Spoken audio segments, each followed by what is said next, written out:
when are you going live? Oh.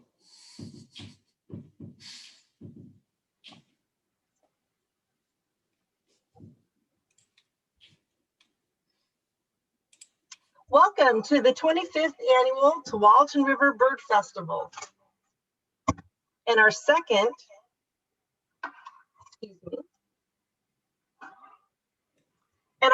virtual bird festival. My name is Bonnie Anderson, and I'm with Friends of Tualatin River National Wildlife Refuge here in Sherwood, Oregon. My name is Todd McKinney with the U.S. Fish and Wildlife Service, and I'm the lead park ranger here at Tualatin River National Wildlife Refuge Complex. And Bonnie and I are the co-chairs for this event, and we'll be your co-hosts over the next 2 days with our presentations. And real quickly, we'd like to take a moment just to say thank you to all of our presenters and our committee and staff for helping pull this big effort together to make this virtual bird festival happen. And we're going to be using Zoom webinar for all of our presentations today and tomorrow. Each session has its own unique log-on link, and you can find those on our website, www.friendsoftualatinrefuge.org. And if you go there, you can find the event and the link, or look for the click for Zoom webinar button, and you can just click on that, and it will take you to Zoom webinar login, and it will take you to the current webinar. The Zoom webinar feature kind of allows us to do the chat a little bit differently, and for the folks in the audience to ask questions. So at the bottom of your screen, there is a button that says Q&A. Feel free at any time during the presentation to drop a question in there for our presenters, and they'll be happy to answer them today. Earlier, just a little bit ago, we finished up our presentation at Chicken Creek at Tualatin River National Wildlife Refuge, hearing about the restoration happening there. And right now, we're going to be getting into our 3 p.m. Presentation from a couple of individuals from the Confederated Tribes of the Grand Ronde, who we'll introduce in just a few minutes. So hopefully you're in the right spot, and we're glad to have you. And then this evening at 6:30, we're going to be hosting a live presentation from members of the Yurok tribe and the Oregon Zoo about the efforts being taken to restore the California condor and the upcoming release of the condor back into the Pacific Northwest. Joseph Brandt from U.S. Fish and Wildlife Service will be our moderator for this evening's presentation. And we invite you to screen The Condor Shadow, a film that features the work of Joseph and others to protect the condor. The link to this movie and the password needed to log on are also available on our website, www.friendsoftualatinrefuge.org. And there you'll find the password. Tomorrow, we will start off with a live presentation at 10 a.m. with artist Stephanie Littlebird Fogel. This is Calipulian Land is an exhibition that challenged representation of Indigenous history in non-Indigenous institutions. And after Stephanie's presentation, she'll be joined by Mariah Berlanga-Shevchuk, the Cultural Resources Manager at the Five Oaks Museum. And together in that discussion, they're going to talk about the intersection of art and storytelling and conversations, and the importance of highlighting diverse voices and perspectives in the Tualatin Valley. And then at noon tomorrow, there'll be a 40-minute video with Elaine Murphy from Backyard Bird Shop, and Elaine will share her expert advice on how to attract birds to your own backyard. And at 1 p.m. tomorrow, there will be another live broadcast from Wapato Lake National Wildlife Refuge. And we'll be checking in there with Refuge Manager Larry Klimick and Refuge Biologist Kurt Mycutt about the restoration work happening out there, as well as some hopefully upcoming visitor experiences that will hopefully be opened here in the future. The mayor of Gaston may also be there, as well as Alan Christensen from the Friends of the Refuge Board as special guests. And then to wrap up the festival, we'll have inspirational sounds from Latin America by artist, storyteller, and musician Gerardo Calderon. Gerardo filmed a special presentation for us from his studio in Mexico, and it is filled with music and information about the Andean condor. We hope that you enjoy the virtual bird festival and invite you and your friends to watch.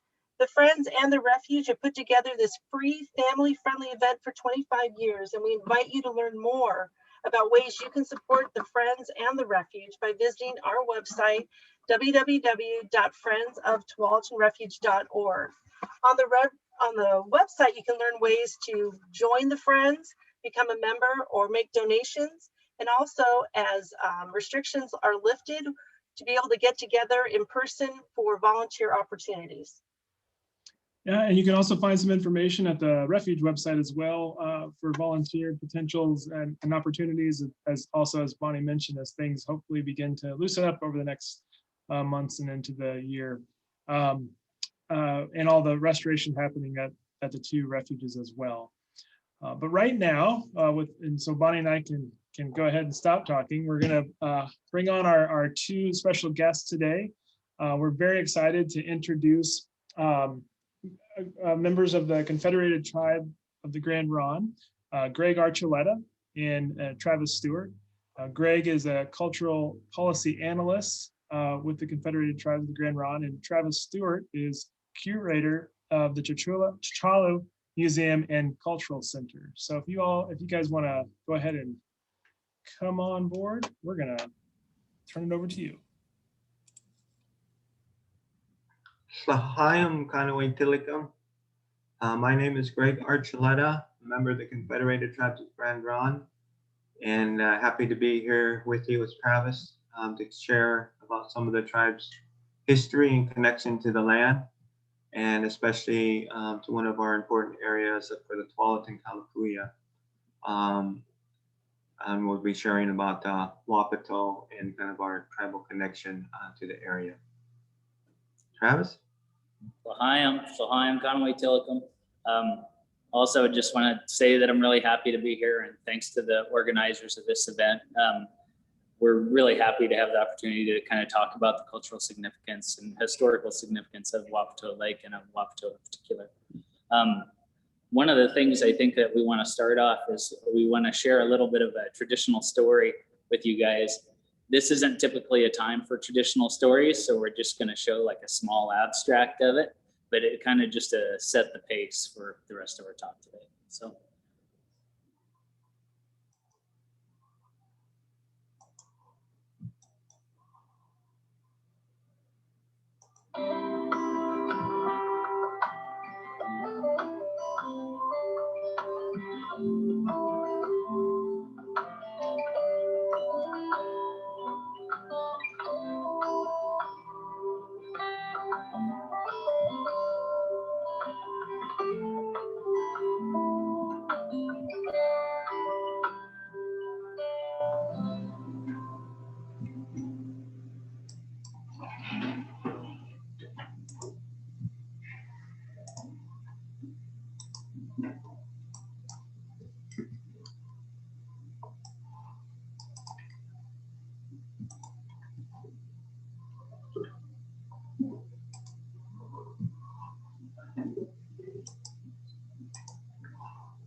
And hopefully you guys can bear with us a little bit. Just the technical difficulties. This is our first time. We're new to trying to figure out how to do this. So.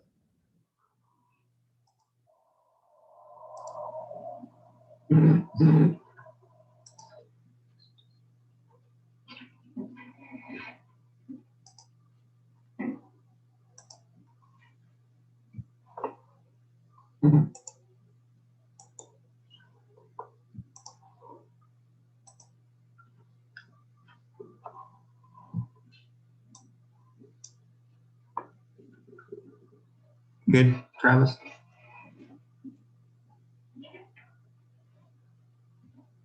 You're not sharing your screen. Okay, just a second.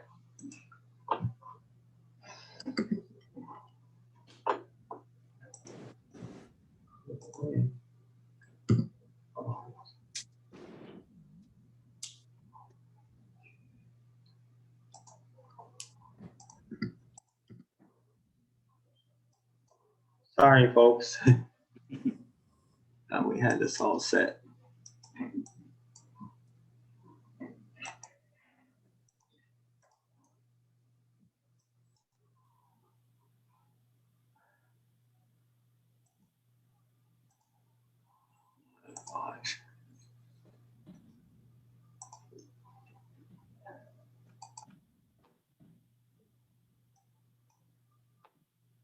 How about now, Trav? Here we go. Here we go. Yeah. Yeah.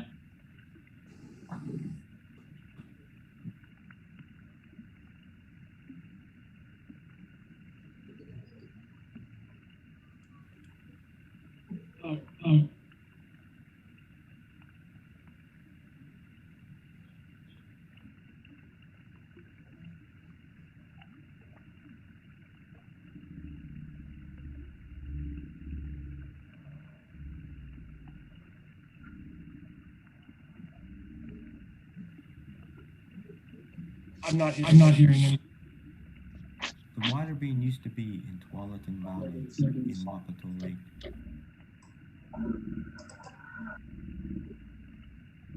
It was very large. It had 4 legs. It had a large horn. Its body was spotted. It had dogs that were spotted.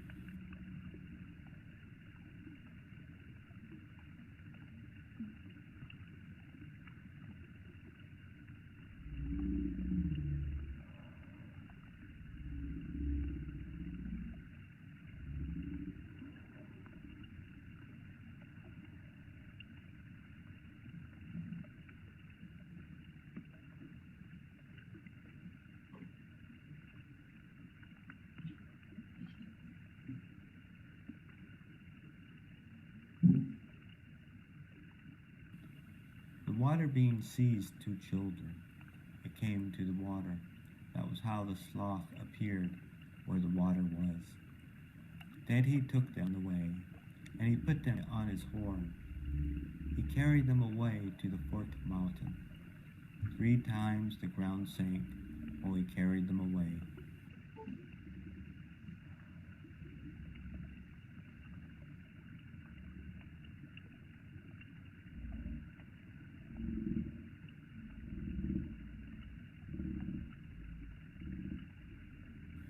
Now then, their older brother ran away, escaped, and when he got back home, he dropped exhausted.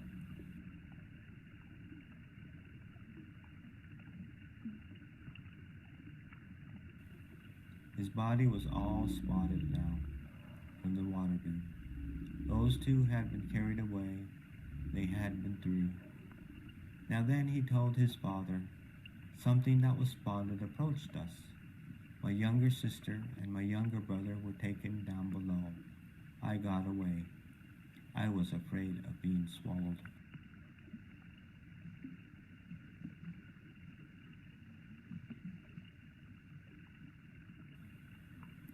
Now then, the man made ready, and he went away to the 4th mountain. He tried to call to his children. Now the children spoke thus, we are different now, different. Then he returned. I am tired at heart. The man came back and reached home. His son had already died.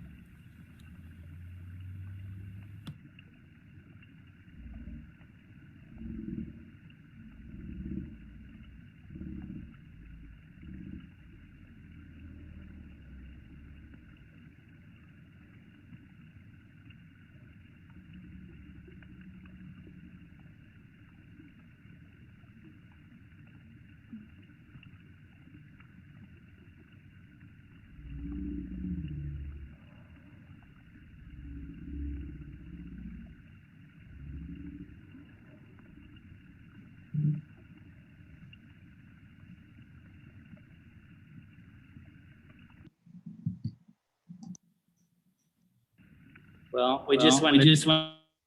Oh, I'm getting some verb. Can you guys hear me okay? Okay. Yeah, just to share a little bit of the footage that we got out at Wapato Lake this past fall and spring, during the spring just now. And we just really want to acknowledge the work that Fish and Wildlife has done out there and kind of their restoration efforts out there, that it's really a special place to us. And me and Greg are wanting to share just a little bit of the historical aspects of why it's such an important area. Really, much like today, you know, it's important for its agricultural aspects, but it's always really been that way. Wapato Lake, at one point, we often talk about, it's interesting how that kind of area of the valley is probably much less populated now than it was at one time. A lot of significance because it was a trade and travel route and for the abundance of resources in the area. So you'd have people coming down off the lower Columbia and accessing the valley that way, just coming down into the northern valley to gather camas, to get acorns, to hunt, fish, also gathering Wapato, but also people that were coming over from the falls or from the lower valley coming up to gather Wapato, and also to travel on through to the coast. And really just looking at the landscape through there, you can start to see those kind of natural thoroughfares coming down off the river and then heading out to the coast actually via through Grand Round, which is where I'm at today. I'm out here at the museum. But you can see those kind of even through the coast range where it can be quite steep if you actually come through Grand Round and head out Highway 22. There's very little elevation change, or it's really gradual anyways. So really just wanting to point out some of those significant aspects of the area and the access to trade and resources. Really, and we go off a lot of old notes and old maps that tell us what was growing in a certain place at one time. People that talk, old journals that talk about the lake and the amount of people and population density around the area. And there were several village sites in the area. One thing to point out is that as it did become, as Westerners kind of came out into the valley and seeing the valley for what it was and how it could be farmed. The thing is really for centuries, that area has been farmed in a way, just in a traditional sense. So it wasn't naturally like that. A lot of the scrub oak, a lot of the brush, a lot of the trees, the fields were all burnt off every year to ensure that everything grew back nicely every year, so that the camas would come in straight, hazel, to burn off habitats for deer and elk and grazing animals, the harvesting of acorns. And really you had like a lot of people coming downriver, from well up river, people coming from over near Willamette Falls, people coming from the Southern Valley, all converging at Wapato Lake at certain times of the year. And that's just a little, and I'll let Greg talk a little as well. I'm just kind of chiming in, trying to figure out how to trade off back and forth, but I know he wants to talk a little bit more about Wapato itself. So yeah, the little video you saw was kind of tied to our Oticon, as Travis had mentioned. And this kind of connects to the landscape though. There's a specific story about Wapato Lake. And the lake, as Travis mentioned, had at least 14 villages around it. So that's fairly extensive. And as Travis was mentioning about the population, then you could imagine it being fairly busy there, and probably much more busier than it was today. And the lake was large enough to support those 14 villages through the Wapato, the gathering of the Wapato, but also through camas prairies that were there, the oaks that were there. And then, as mentioned, of how the tribes cared for the landscape, where they had open areas, they had forested areas, they had the wet prairie areas. So the forest would be more for like the hunting of deer and elk and things like that to help sustain them. There was some fishing that went on in the rivers and creeks in the area, as well as then the harvesting of the plant foods. So very, very extensive kind of landscape there with the tribes, and how they were so integral into being part of that landscape and living there.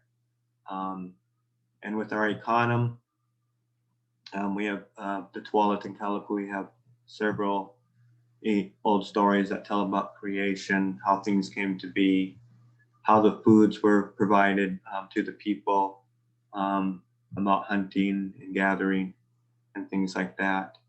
But the landscape was pretty important, and it's changed so much today. And we see modern agriculture, but the tribal people were pretty much managers of the landscape, caretakers of the landscape, through the use of things like fire. And that's how they kept those areas open. And then for the camas and for the hazel hazelnuts and things like that. But what we're going to do now is kind of share some about the Wapato, so you get a little background about the importance of Wapato to our tribes. Hey, real quick, Greg, we had a question about other places of gathering Wapato, and we can touch on that really quick. Like up in the Savi's Island area, there is also extensive Wapato patches that are also other places that they're looking to restore now. I think Greg's done quite a bit of work up there on testing soils as they had to do it, like Wapato Lake. A lot of super fun cleanup in the river. Well, and he'll talk about the fact, the nature of Wapato as a tuber and how it kind of absorbs a lot of those things. So. Yeah, and then we've also answered that question in the video also. So we'll share the video.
Hey, Greg, this is Bonnie.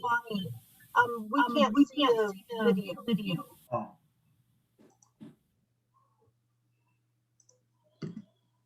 Hi, I'm Conway for the tribes.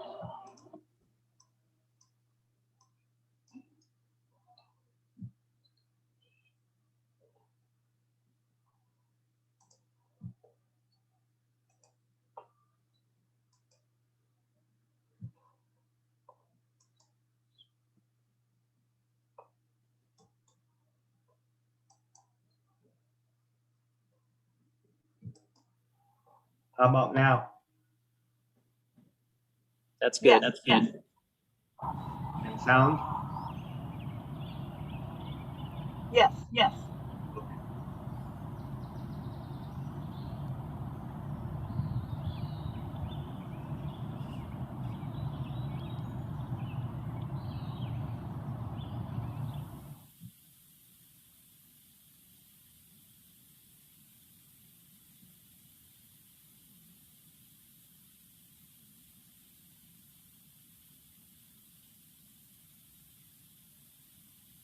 Hi, I'm Conway Tillicum. My name is Greg Archuleta, and I'm a member of the Confederated Tribes of Ronde.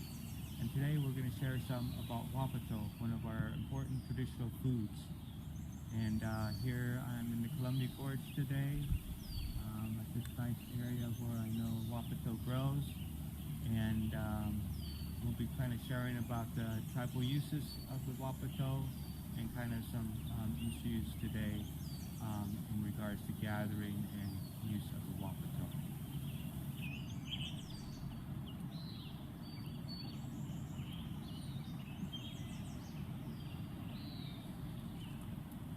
Wapato grows in shallow ponds and sloughs. So the Wapato likes to grow in kind of shallow water and different ponds and sloughs, lakes.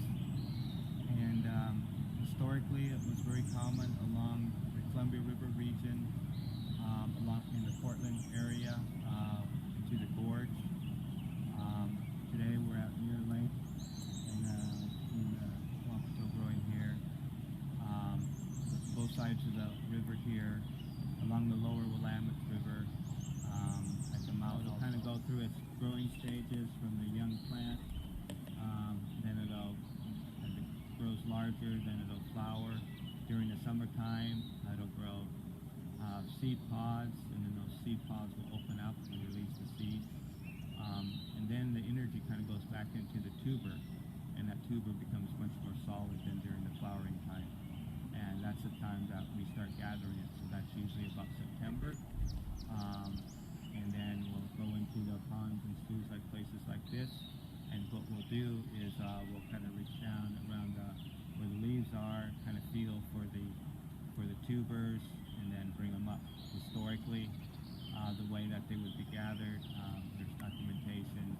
One of our Helicoya people tells how the women would go out into the ponds and sloughs. They'd have their small gathering canoes, and they would actually use their feet and toes to kind of find the tubers, loosen them from the mud, and they float to the top, and they could just put them into the canoe. So that was kind of one of the traditional methods of gathering the Wapato. Lewis and Clark on their journey down the Columbia River at Capacolo also seen the woman doing that and kind of described the same process for them doing that.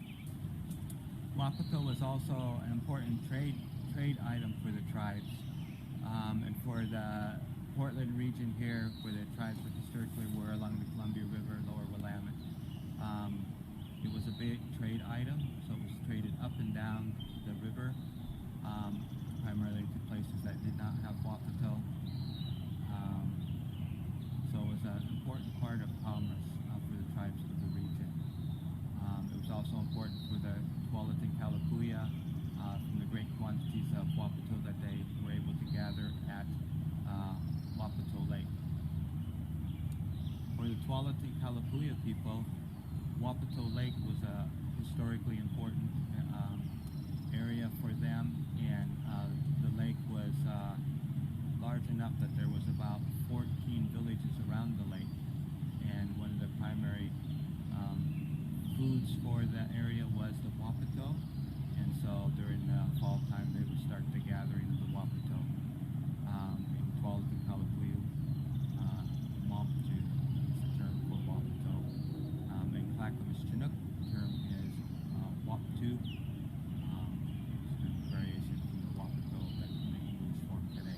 Today, some of the issues we have regards to Wapato is after contact, one of the big things that happened was the diking of the rivers, which is shutting off like ponds and sloughs like this historically, and that kind of impacted the Wapato of where it could grow. Other things today include contamination from being in the Portland region, for instance. There's Superfund sites, and the Wapato will kind of absorb certain metals and things like that, contaminants. So we have to be careful where we can gather the Wapato, and really have to look at how safe it is to consume depending on the location. Today the tribe is very involved in doing testing at different sites to see if it's safe to consume. We work with a lot of different partners, including Tualatin Wildlife Refuge, Metro, Richfield Wildlife are some of the partners that we've worked with in regards to identifying Wapato populations and being able to get some testing done to see if it's safe to consume. In 2019, 2020, we were able to do a survey of the Columbia Slough, and so we started at the headwaters, we kayaked down to the mouth where it meets the Willamette, and it was very interesting.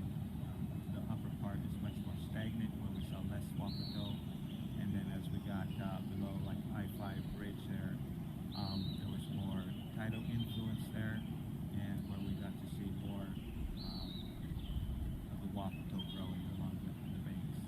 We also have some plants that we're concerned about that may impact the Wapato areas, such as the pond or duckweed.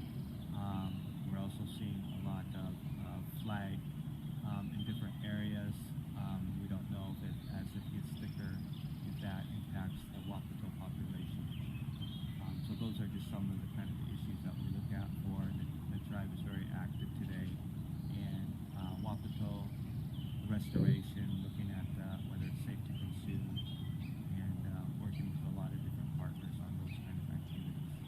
hope you've enjoyed this video, just a little bit of sharing about the Wapato and its importance to the Confederated Tribes of Grand Ronde. And just we really appreciate our partners like the Tualatin Wildlife Refuge and the work that we're doing in partnership with them to look at the restoration of places like Wapato Lake and some other areas that they care for.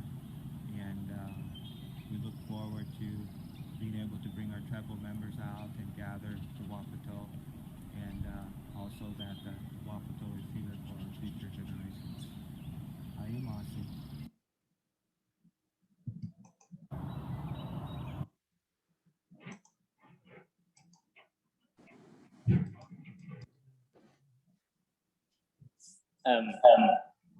Well, can you guys hear me all right? Okay. While the video is showing, I went and grabbed this. So one thing that we're constantly asked when we're traveling in our canoes is about our paddles, because you usually see that leaf paddle that comes to a point, or a rounded paddle. And this paddle is really unique to the area, to the northern valley and lower Columbia River, and is actually used as a tool for harvesting Wapato. So you could use it to pry bulbs out and bring them up to the surface when you're out in canoes in shallow water.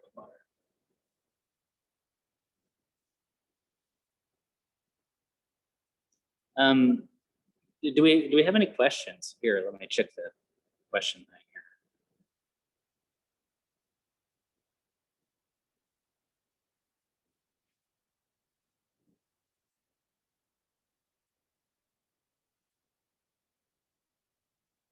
Greg, are you? We got a request for a name for Chinookan, or maybe a Tualatin name for Wapato Lake. Yeah, we do have the Tualatin term, and it translates to like place of the crawdad. So yeah, crawfish. One thing we probably neglected to say when we were talking about the resources area, and especially since it's the topic of the event, is the migratory birds in the area, where people would come not only down for the hunting and gathering of natural farming, but also because of the amount of birds in the area. There's definitely another staple food for the people of the valley and the lower river was the migratory birds and ducks that came through.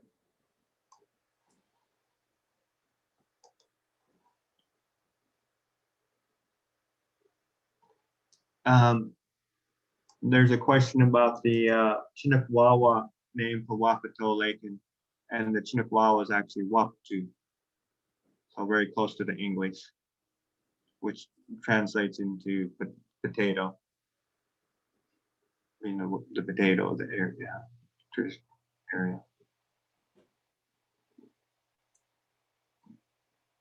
I guess we have a question about Wapato being a staple for folks beyond Native American community, and I can't speak a whole lot to that other than a lot of the Wapato reserves around, as Greg had mentioned, that since it's a tuber like rice, it's really dependent on the soil that it's in. So the more pesticides or things that soak into the ground definitely are sucked up into those tubers, and it takes a long time to work it out.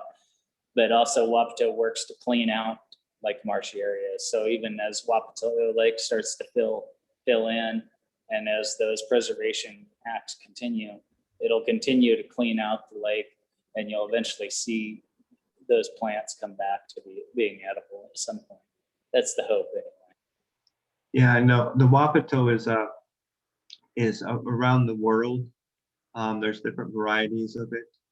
I know in some places you can actually purchase it, but I think in Oregon they kind of discourage it because there is a concern about it spreading and overtaking the native population of the Wapato. But in Asian communities and stuff, I know some places once in a while you can find it in stores.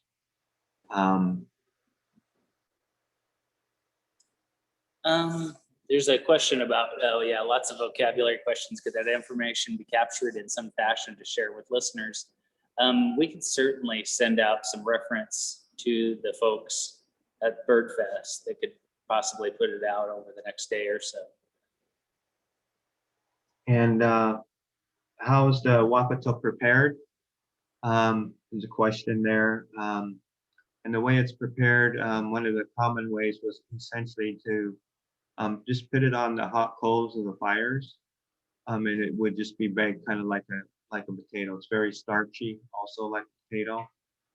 If you try to eat it raw, you'll probably have some stomach problems because it's got to convert those carbohydrates into starches into a consumable sugar that your stomach can take. So the baking process kind of does that. And other methods of preparing it included baking them in ovens, hot ground ovens, and then also kind of boiling them also. So tribes had different methods that they could do. The Wapato stores very well in the raw state, and so it could be stored for months. So that helped preserve it and be able to use it for a longer period of time. And then that's why also be able to use it for trade. Yeah, just on the preparation, similar to Camas, I think Wapato is a little bit softer and doesn't maybe require quite the baking time to get that, to release that starch, but because Camas actually needs to be cooked for quite some time in a ground oven to kind of get that to a point where it's edible and wouldn't cause stomach issues. You don't just want to play popping stuff out of the ground and eating it. But a lot of those things took a lot of time for preparation. Even with the acorns, would also be set and leached in water, like put by a riverbed, so it would leach those tannins out to relieve any sort of stomach issues that might cause. Is the Wapato plant endangered? It's not endangered, but a lot of the areas where it historically grew have been impacted. As mentioned video, the diking of the rivers kind of shut off a lot of the lakes, sloughs, and channels and things like that. So that resulted in fewer places to where it could survive.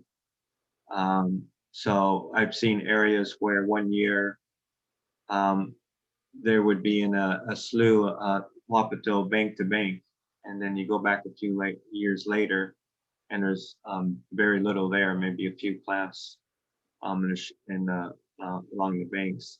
So there's different things that kind of impact the populations, and we're not kind of sure really what they are. Sometimes, like at Salvage Island, other places, there's been discussion of whether carp consume them a lot. And then we have plants that kind of get thick and then reduce the areas where the Wapato can grow. There's some of the pond weeds and things like that, the jiriwa, that grows in some place really, really thick, which prevents other things from growing.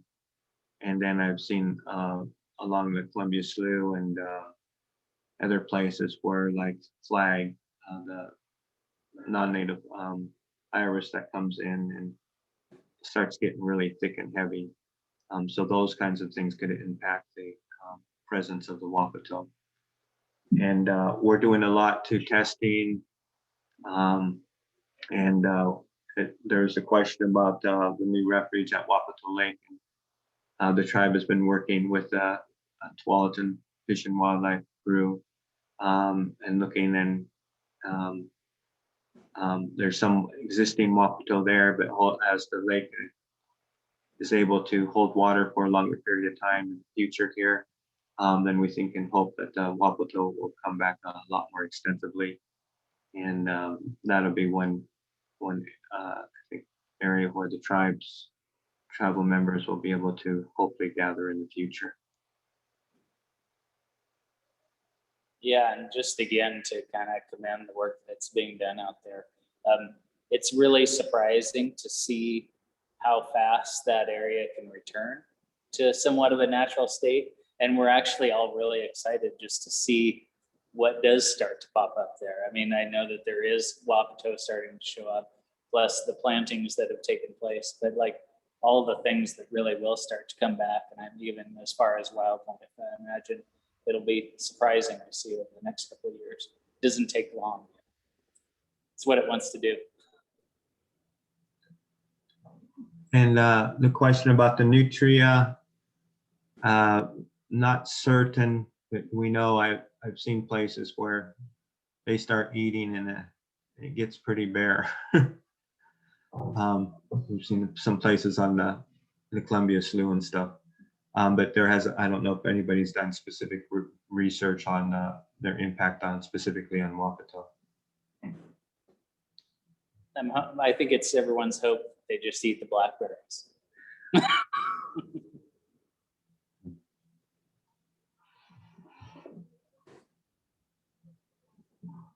So, we got another question. What other native wetland plants are used for food or clothing?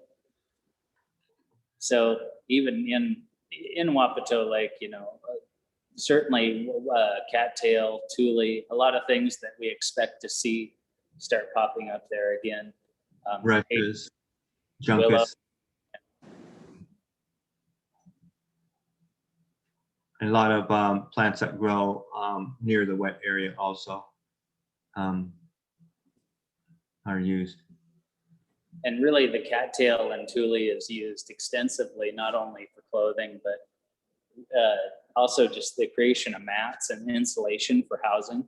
So the inside of our wooden longhouses and plank houses, they would line the walls in these tule mats, and you just have them on the floor and on the walls and really provide great insulation.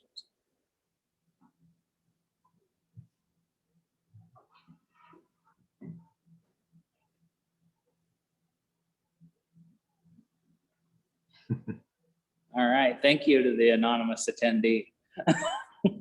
It's been excellent. Again, it's really been our pleasure to share, and hope to do it again next year and possibly in person. We're anxious to get out there, and I don't know if it's open to the public yet. That'd be a question, I suppose, for Todd, but we are anxious to get things open out there and give everyone a chance to see how beautiful it is, especially as it kind of returns to its natural state. So. You want to talk about the cultural center a little bit, Travis? Oh, yeah. Well, so here at Chicalo Museum and Cultural Center, we're located in Grand Ronde and have been closed for the past year, like a lot of places.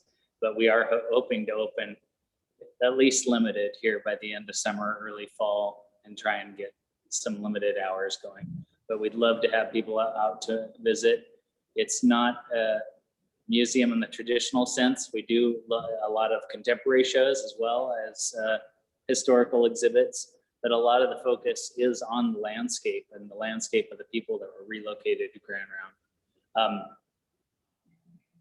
Because we feel like that's the best way to tell our story. Like even in the beginning when we were showing that video, we think that the landscape really tells our story better than we can. So again, thank you guys for having us. Yes, thank you all. Thank you, everybody. I think we'll turn it over to Todd. Thanks so much for doing that today, Greg and Travis. Really appreciate it. To the question about opening, yeah, we're, the refuge is in the process of pulling all that together, going through all the ins and outs of getting that to a place where it can be open to the public. So hopefully sooner than later, we'll get to that finish line for everyone to start enjoying that beautiful space out there. Definitely. You're on mute, buddy. Again, thank you to Greg and Travis for your time and all of the energy and effort put into your presentation. And thank you to everyone attending and for your questions for the panel. We just want to remind everyone tonight at 6:30, we will have the final presentation for today. The presentation about the California condor, and the information can be found on the Friends website at www.friendsoftualatinrefuge.org. And then again, we'll start off tomorrow at 10 o'clock, and hope to see many of you back. Thank you. Thanks. Have a great See you day. tonight. Thanks, everybody. Oski. Mhm. Oski.